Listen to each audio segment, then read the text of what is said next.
Welcome back. So, ironically, I'm wearing the same shirt I was wearing last time. But nonetheless. So, last time we talked about experientia, we talked about suffering, we talked about flourishing, which kind of sets the ground for what the model is. So, the the moral engine, right, is the name of the model, and basically what it does is a couple different things at the same time. It basically explains how experience turns into like your worldview and the way that you look at everything, the story that you tell yourself. Then it moves into the philosophical, the what should be, and how we develop those pieces. And then it talks about how those thoughts that we have drive action, right? And those actions have consequences, whatever you want to call them. I call them outcomes, because it just kind of matches the language of the work that I do with anti poverty. So, outcomes are something that can be ranked, that can be scaled, that's data. So, what that allows us to do is then use what I generally call like the transform layer, right? Where we kind of look back and look at what we did throughout the whole model, right? And so when we go back and review, what did we think about the world? How did that cause our actions? And then what outcomes came from those actions, right? Are we happy with those results? Did that move us on the scale from suffering to flourishing, right? There's a scale there. It's really hard to like nail down exactly where anything is on that scale, but you don't really need to necessarily. You just have to measure outcomes that are better than other outcomes, right? And a lot of people will bring in like relativistic ideas or whatever, and we can target those critiques later. But for now, we can say it is possible to have outcomes that are better than other outcomes. So when you get down to the minutia, if things are really close, that's fine. Like, you know what I mean? You don't need everything to be a competition. It's just about trying to move from that scale of suffering towards flourishing. So to review that model in a little bit more like, rigor, I don't have notes this time because I don't know. I have a hard time reading and talking at the same time and knowing where I'm supposed to look or whatever it is. So, your base layer, experientia, right? Now, this is not, when I say it's the most real thing, that's kind of a metaphysical representation. It's not like a scientific fact, right? Molecules, right?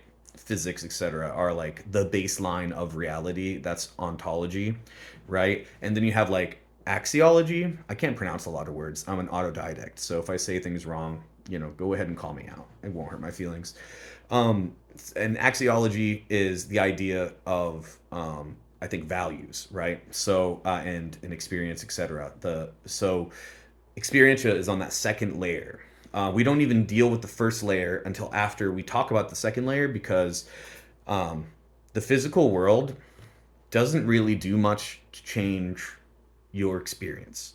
Now it can, but that's only after you have an experience, right? So it's like I get hit in the face with a soccer ball, that hurts, etc. Right? That was caused by the real world, but I don't care about the physics of it hitting my face in that moment. What I care about is the pain in my face or whatever I'm experiencing, right? So when we're talking about meaning, meaning can only exist through the lens of experience. So once we understand whatever we're experiencing, right, and I'll get into further detail later with notes, right, and I have like four layers, well, not layers, but like four pieces of experience, right, and those four pieces build that baseline input, like all of the feedback the world gives us that we kind of meld into experience, and then that goes into what I call the human protocol. Model, which is, the HPM is uh, a device built out of narrative science and narrative therapy, which goes back pretty far, like to the 50s. And it's just the idea that linguistics and story are the way that humans interact with the world and kind of like organize it into things that are manageable. So when we talk to each other, we use linguistics. When we think inside of our head, we still think with words, right? Now, some people are closer, depending on education, depending on nature, depending on culture, etc. There are people who can like think in images and things like that, and there are people who can kind of think in feelings. So it's not like this is that language is the only one. It's just like the most dominant. It probably makes up over 50% of experiencers, and I would dare say closer to 90, although I don't know the actual data on that. Um, so even people who tend to think in images or tend to feel things can still take those experiences and then translate them into words. And then that allows us to build stories, right? So a lot of people have like a story about themselves, right? So it's like when I was a kid, one of the stories I had that I felt the world told me about myself was that I was only important or valuable for the things that I could do for others, right? Or the things that I could show that I could accomplish. So that is a narrative, right? And everybody has narratives about them, whether they're a child, whether an adult. They get much more complex, right? And they start to build worldviews, and you have these different narratives. And sometimes, as an adult, those narratives can turn into poor people are lazy, white people are racist. There's all of these different, narratives that can happen. But just dealing with this like one base narrative of I have no intrinsic value is what that's saying, and my value is what I accomplish, right? And that's just based on my experience in my childhood, right? I don't need to go that far right now. I do use myself as a case study because I did move a lot on the suffering to flourishing, um, you know, uh, line over the course of my life. So I think that mobility that I had, um, you could definitely have survivors biased, etc., which is sadly probably what it is. But you can definitely see things that I did that had positive and then negative impacts throughout that time. So we will use that as a case study later. Um, I'm gonna try to make this 10 minutes, so we're gonna end up wrapping up probably in a place that doesn't make a ton of sense because this is a very large project and it's really hard to kind of say everything. But I just kind of want to give pieces, and then I'm starting a stream this Sunday, which we're in August. I should know, today's the 12th. So this coming Sunday, I'll have down below my Twitch profile. And I'm gonna do my first stream, and we're gonna kind of walk through the model, do some Q&A, stuff like that. Really just try to like use this in the real world to kind of show explanatory power, etc., and then have people, that have critiques or questions or whatever it is.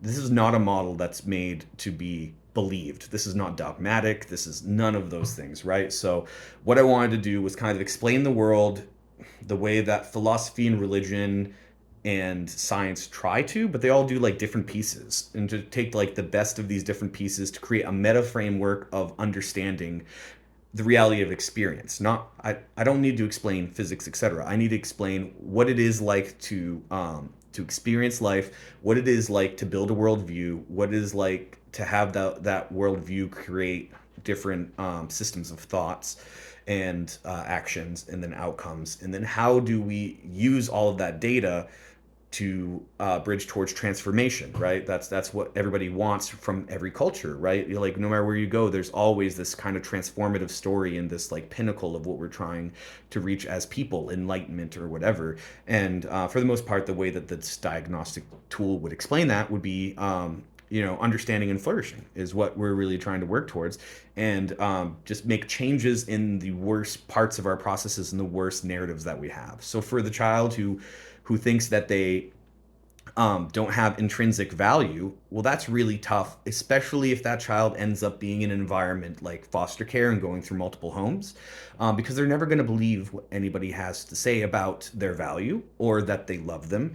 Everything is going to feel very conditional, regardless of if it is conditional or not. That's not very important because a big part of the narrative layer is that the narrative layer is about coherence and understanding the world and being able to have a worldview that makes sense and helps you. You have to have a hierarchy of value, otherwise you'll just sit there and never do anything. So that's why it's important um, to understand that whatever your coherence mechanism, your story is about yourself, your political ideologies, etc., those are just tools and frameworks that help you navigate the world. and they're not built in truth necessarily, although some of them can work closer to what we would call intersubjective reality, which is the idea that my subjective reality that I can see and experience, your subjective reality, and that guy's such a subjective. We can kind of in an each level of environment, like friends, counties, states, countries, etc. We can kind of agree on these are things that are real. These are things that make sense. These are applicable, realistic worldviews. But then you have people who are mentally ill and they might see things that aren't there or interpret data and experience in a completely different way where they're like, no, you just emotionally assaulted me. And you're like, I just said hello. You know what I mean? But these are different types of interpretations. So that's the subjective level is has a crazy amount of variance, right? So it's like the difference between any five people in a given million, right, can be unbelievable for subjective experience. But intersubjective reality is what we call real life. We just have to remember that it's not actually really what's going on because we don't really have the ability with our senses to directly tap into whatever physical reality that science describes is, right? It's like, we can't really directly understand or interact with quirks and all of these other kind of things that science says exists, right? But I can knock on a coffee table, right? So I know that there's a coffee table there, and I know if I take a drink and I set it there, that it's not going to fall through the coffee table, right? So these are like things that we've built over time that are just to us obvious, but it actually took an incredible amount of repeated exploration, right?